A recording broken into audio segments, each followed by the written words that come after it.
3 ಜನ ಫ್ರೆಂಡ್ಸ್ ಇದಾರಂತೆ. ಅದರಲ್ಲಿ ಒಬ್ಬರ ಹೆಸರು ದುಡ್ಡು, ಸೆಕೆಂಡ್ ಬುದ್ಧಿ, ಮೂರನೇದು ನಂಬಿಕೆ. ಅವ್ರು ತುಂಬಾ ಕ್ಲೋಸ್ ಆಗಿರುತ್ತಾ. ಒಂದ್ ದಿವಸ ಗಲಾಟ ಮಾಡ್ಕೊಂಡು ಒಬ್ರಿಗೊಬ್ರು ಸಪ್ರೇಟ್ ಆಗಿದಾರಂತೆ.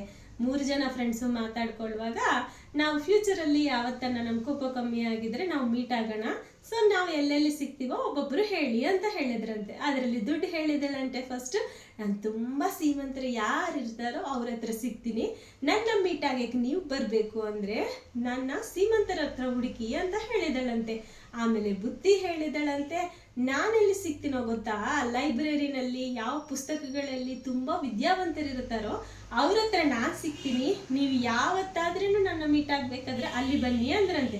ಇವರಿಬ್ರು ಮಾತಾಡ್ತಾ ಇದ್ದಾರೋ, ಆದ್ರೆ ನಂಬಿಕೆ ಮಾತಾಡ್ತಾ ಇಲ್ಲ. ಯಾಕೆ ಅಂತ ಕೇಳಿದ್ರೆ, ನೀವೆಲ್ಲನ್ನ ಸಿಗ್ತೀರಾ, ನನ್ನೊಂದ್ಸತಿ ಕಳ್ಕೊಂಡ್ಬಿಟ್ರೆ ನಾನು ಜೀವನದಲ್ಲಿ ತಿರುಗಿ ವಾಪಸ್ ಬರಲ್ಲ ಅಂತ ಹೇಳಿದಳಂತೆ.